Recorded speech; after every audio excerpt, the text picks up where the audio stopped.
beaucoup plus fort. En tout cas, les Lions de l'Atlas vont se relancer. Ils ont une équipe jeune, donc c'est une équipe en devenir, on va même dire, du côté du Maroc. Et on s'attend à les retrouver. Quant au MENA, c'est avec plaisir qu'on les a vus à la CAN. Et je pense, mon petit doigt me dit toujours la vérité et on les retrouvera à Boniface. Cette équipe qui va encore progresser pour venir titiller, comme elle sait le faire désormais, le Gotha du football africain. Nous avons fait logiquement une préparation progressive. Je crois que nous avons observé les choses en long, en large et en travers. L'objectif, c'était de se servir de cette CAN pour progresser, pour faire bonne figure, puisque justement les responsables du Niger étaient au courant que les résultats du Niger n'étaient bons qu'à domicile.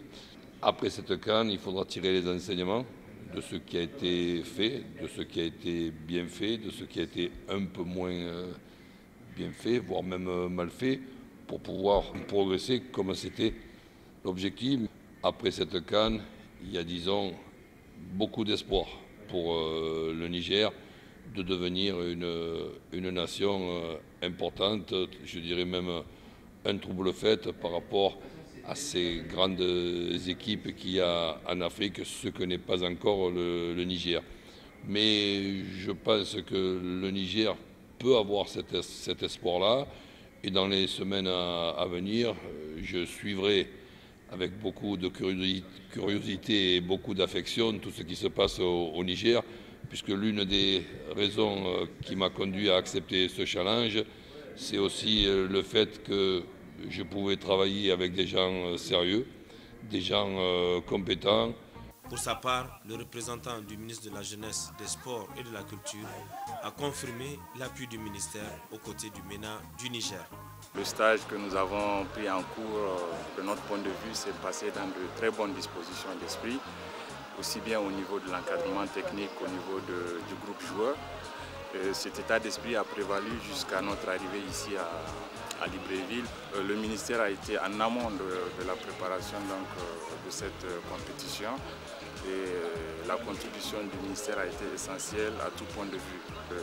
Des discussions ont eu lieu entre le ministre et le président de la FENIFOOT quant à, en tout cas, l'accompagnement toujours du ministère par rapport aux différentes compétitions qui vont suivre. Le lieutenant-colonel Sanda Aboubakar ne cache pas sa satisfaction au cours de cette expédition du MENA, de tout ce qu'elle a suscité. Dans l'ensemble, je veux dire que cela s'est très bien passé, malgré le fait qu'on ne passe pas au quart de finale.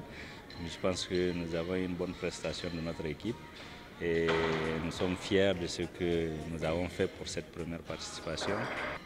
Le but, ce serait de pérenniser ces actions, comme vous dites, mais toute chose a son prix. Et je suis convaincu que les autorités de la 7e République vont nous aider dans cette action, c'est-à-dire pérenniser les avoirs, à chercher. Pérenniser, c'est aussi maintenir cet encadrement qui nous a amenés aussi loin. Et je pense que ça va aller.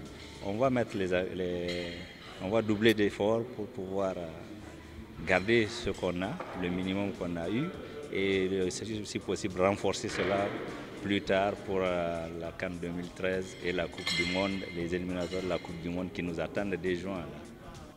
Le MENA a été à la Coupe d'Afrique des Nations et on peut haut et fort affirmer qu'il a appris. Il reste cependant à capitaliser et à positiver tout ce qui s'est passé autour de cette campagne. Aussi, il reste à rectifier, corriger les erreurs constatées tant sur le plan administratif, organisationnel, comportement et par conséquent se fixer les objectifs de 2013 et les éliminatoires de la Coupe du Monde. Avec le soutien indéfectible du président de la République, chef de l'État, son Excellence Issoufou Mahamadou et le soutien inestimable du peuple nigérien en route pour 2013. Ensemble, nous serons plus